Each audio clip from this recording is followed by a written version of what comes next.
sama kuasa hukum saya, Bang Minola, mau klarifikasi tentang berita yang sekarang ini dari kemarin ya.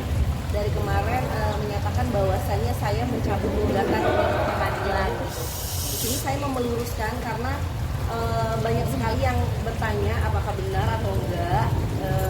Jadi di sini kalau teman-teman mau nanya boleh. Mungkin dari saya sendiri beritanya itu tidak benar ya, tidak benar, salah. Karena sampai saat ini pun saya kaget. Malah ada laporan yang bahwasanya statusnya itu udah dicabut ternyata ya. Itu saya kaget banget karena benar-benar nggak tahu. Jadi saya juga makasih sama teman-teman wartawan yang udah menginfokan bahwasanya statusnya itu dicabut gitu loh. Mungkin dari abang sendiri bisa dijelasin kronologinya kenapa sampai beritanya itu bisa dicabut gitu. Saya sendiri kan sebagai orang yang nggak ngerti hukum ya, itu nggak paham juga gitu.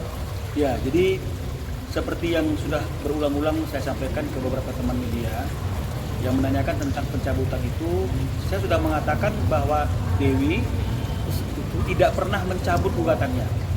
Begitu juga kami sebagai kuasa hukum juga tidak pernah mencabut gugatan yang kami daftarkan. Ya, jadi ini murni karena kekeliruan, kesalahan dan kekhilafan dari Pengadilan Agama Cibinong. Ya.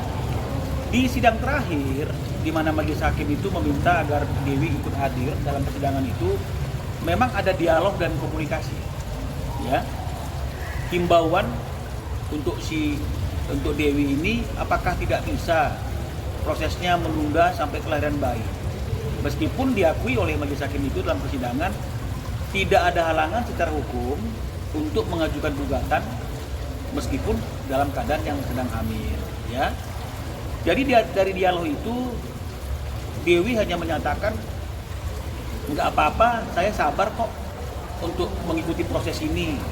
Dalam arti kata sabar itu adalah kalaupun prosesnya itu agak sedikit panjang, apalagi tergugat juga tidak pernah hadir dalam persidangan, Dewi merasa oke-oke saja. Nah, inilah yang kemudian mungkin diartikan oleh pihak pengadilan agama, khususnya majelis hakim yang memeriksa perkara itu, langsung mengambil satu kesimpulan dan mengambil keputusan bahwa penggugat telah mencabut gugatannya. Nah, ini yang sebenarnya tidak harus seperti itu, karena pencabutan gugatan itu harus dinyatakan dengan tegas oleh penggugat itu sendiri atau oleh kuasanya dengan juga memasukkan yang namanya permohonan pencabutan gugatan. Ini tidak ada permohonan pencabutan gugatan, pernyataan tegas juga nggak pernah disampaikan oleh Tengku Dewi maupun kami, tapi tiba-tiba muncul di e-courtnya itu gugatan Tengku Dewi itu sudah putus dengan amar putusan penggugat mencabut gugatan.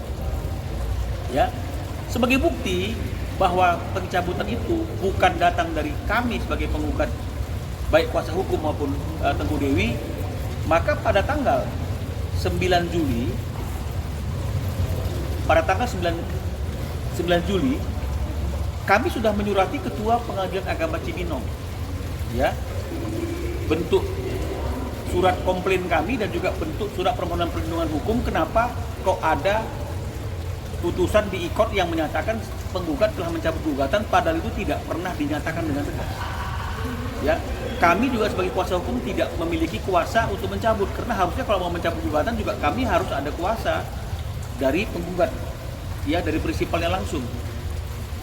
Ya, atas surat yang kami layangkan sebagai bentuk protes kami kepada Pengadilan Agama Cibinong, teman-teman semuanya, pada tanggal 17, ya, pada tanggal 17,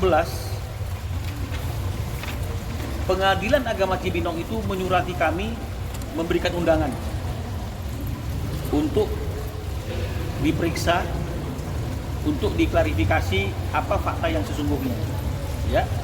Nah, di dalam proses pemeriksaan di Pengadilan Agama Cibinong oleh tim yang melakukan pemeriksaan atas perkara ini, atas kejadian yang kami alami ini, tim kuasa hukum sudah menyampaikan tanpa ada yang ditutup-tutupi, tanpa ada yang disembunyikan realita dan fakta dalam persidangan. Yang nyata-nyata memang tidak ada pencabutan secara tegas yang kami lakukan, baik lisan maupun tulisan. Ya. Dan kami juga meminta agar proses persidangan itu tetap dilanjutkan. Karena itu juga sejalan dengan apa yang diinginkan oleh Dewi dibuktikan dengan adanya surat pernyataan dari Dewi. Ya, jadi kalau misalnya ada orang yang beranggapan ini prank, Dewi ngeprank atau Dewi mencabut diam-diam, ada apa ini itu tidak benar. Karena Dewi sendiri sudah langsung membuat surat pernyataan yang menyatakan dia tidak pernah mencabut gugatan tersebut baik secara tulisan maupun lisan. Ini juga yang kami bawa ke Pengadilan Agama Cibinong atas peristiwa yang telah terjadi itu. Nah, jadi pihak Pengadilan Agama Cibinong menjelaskan karena sudah terlanjur keluar putusan yang menyatakan penggugat mencabut gugatan, ini kan tidak bisa kemudian kembali lagi ke proses yang awal. Ya, karena ini bicara mengenai masalah marwah daripada pengadilan agama. Jadi kami disarankan untuk mengajukan gugatan baru dan berjanji tidak akan menunjuk majelis hakim yang sama dan berjanji akan menunjuk majelis hakim yang benar-benar bisa objektif dalam menangani proses perkara itu jika kami mengajukan gugatan baru, ya. Dan tim yang memeriksa yang bertemu dengan timnya kita itu juga mengatakan ketika majelis hakim, ya, yang menjadi majelis dalam perkara ini juga akan dipanggil dan diperiksa oleh Pengadilan Tinggi Agama. Jadi itulah peristiwa hukum yang terjadi, tidak ada pencabutan, tidak ada niat yang tidak sungguh-sungguh, tidak ada niat ngeprank. Ini adalah benar-benar fakta yang sesungguh-sungguhnya karena kami bisa buktikan ada surat komplain, ada surat balasan dari Pengadilan Agama Cibinong. Ya. Nah, hanya saja ketika kami ingin menyusun gugatan baru seperti yang disarankan oleh pihak Pengadilan Agama Cibinong atas kekeliruan yang terjadi itu, kami masih menunggu. Kenapa menunggu? Karena waktu lahirannya Dewi kan itu sudah nggak lama lagi. Daripada gugatannya itu nanti anak pertama bernama ini, anak kedua lagi dalam kandungan, mending nunggu anaknya lahir dulu. Nah, sekarang anaknya sudah lahir. Gugatan akan kita sempurnakan dengan menambahkan nama anak kedua serta bukti tanda kenal lahirnya. Tapi seperti yang saya katakan dari kemarin, sebelum gugatan ini difinalisasi, sebelum gugatan baru ini didaftarkan, kami tetap harus berkoordinasi, berdialog dengan Teguh Dewi. Apakah ini didaftarkan ataukah ditunda dulu? Karena keputusan terkait dengan masalah itu bukan ada di tangan kami sebagai kuasa hukum, ada di tangan Dewi. Ya, jadi kalau misalnya teman-teman bertanya, kapan Bang didaftarkan? Ya, tergantung Teguh Dewi kapan itu mau didaftarkan, ataukah ditunda dulu, ataukah apa dulu, itu kan murni keputusannya ada di tangan Dewi. Tapi kalau mengenai masalah pencabutan, sebenarnya tidak ada pencabutan gugatan yang dilakukan oleh Dewi.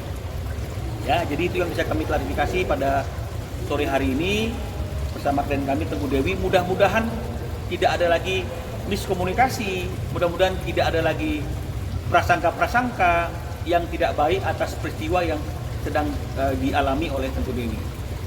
Demikian teman-teman sekalian, kalau ada pertanyaan mungkin bisa diajukan. Ya, Mbak Dewi boleh menyambung pernyataan dari Bang Minola tadi, kapan untuk mungkin waktu yang tepat untuk mengajukan gugatan baru nih, Mbak Dewi? Apakah dalam waktu dekat ini atau akan menunda dulu nih? Ya karena ini memang agak miskomunikasi ya. Ternyata harus mengajukan gugatan baru gitu. Sebenarnya saya agak kecewa juga sih. Kok jadi PR gitu kan, jadinya bertele-tele gitu ya. Jadi secepat mungkin sih kalau bisa sih udah langsung mengajukan gugatan baru ya. Biar cepat selesai juga kan masalahnya. Berarti tidak ada kata ujung yang seperti beredar berita. Sampai saat ini sih komunikasi saya sama Andrew baik terkait anak-anak, tapi masalah hubungan kita berdua sampai saat ini belum berubah sih. Pikiran saya masih sama dengan yang kemarin. Kemarin kan memang ketunda gara-gara lahiran aman aja ya. Mbak, ini artinya mengganggu Mbak Dewi juga nggak sih? Artinya kan netizen banyak juga yang mungkin yang membuli nih, artinya kok udah ditutup tapi malah cabut laporan kayak gitu Mbak. Cabut gugatan. Ini kalau membuli sih sebenarnya nggak apa-apa kalau faktanya memang benar ya. Apalagi kan benar-benar ini banget ya, kayak direkayasa gitu. 3 minggu sebelum lahiran saya udah cabut gugatan, itu kan benar-benar salah banget. Makanya di sini saya harus meluruskan kalau beritanya itu tidak benar gitu. Saya benar-benar tidak ada cabut gugatan dan sampai saat ini saya juga tidak ada berubah pikiran untuk kembali atau rujuk. Tapi memang komunikasi saya sama saat ini masih suami berarti ya belum putusan baik-baik aja. Ada batasan Andrew untuk bertemu anak-anaknya nggak sih saat ini Mbak Dewi? Batasan Untuk bertemu anak-anak? batasan sih sekarang ini masih kayak natural aja sih, seminggu berapa kali gitu. Mungkin selain komunikasi perihal anak, pernah nggak sih kalian sendiri komunikasi terkait hubungan kalian berdua ke depannya? Enggak sih, sepertinya dia juga sudah menyadari bahwasanya kalau untuk hubungan kita antara suami istri itu memang sampai di sini aja, tapi untuk urusan anak itu nggak bakal bisa putus ya. Makanya kita berusaha untuk komunikasinya itu udah nggak ada lagi yang namanya, kalau dulu kan masih emosi ya, sindir-sindiran di IG apa segala macam. Ini kita berusaha untuk dewasa dan mikirin ke depannya aja sih. Jadi secara personal Kak Dewi sendiri udah memaafkan perbuatan yang di masa lalu atau seperti apa? Sudah memaafkan yang namanya manusia nggak luput dari dosa ya, nggak ada yang sempurna ya. Tapi memang untuk urusan hubungan kayak dulu lagi sepertinya udah nggak bisa. Mbak Dea, sampai detik ini setelah pasca melahirkan, apakah Andrew sudah memberikan nafkah susu anak yang sudah berjalan? Nafkah iya, dia bertanggung jawab, dia berusaha untuk, walaupun belum putusan hakim ya, tapi dia berusaha untuk normal aja selayaknya hubungan kita dulu, maksudnya ngasih nafkah, terus kadang juga dia suka grocery juga sendiri pas bawa anak kayak gitu sih. Dia benar-benar santai banget sih, nggak mau mendramatisir juga. Ada keputusan untuk pisah udah diketahui sama mertua kah, dan responnya seperti apa? Mungkin kalau mertua belum ada ngobrol juga, komunikasinya memang masih baik juga sama mertua ya, suka ke rumah juga ngeliat cucu, kadang suka bawain makanan juga, dan mama juga, jujur kita intern memang belum ada ngebahas ini sih, jadi bener-bener silent aja. Dan sepertinya juga aku mertua sama dari pihak suami, pihaknya ibu juga sudah menerima sih. Jadi memang benar-benar kita mikirin hubungan baik untuk anak aja ke depannya bagaimana. Oke, cukup teman-teman. Terima kasih ya teman-teman ya.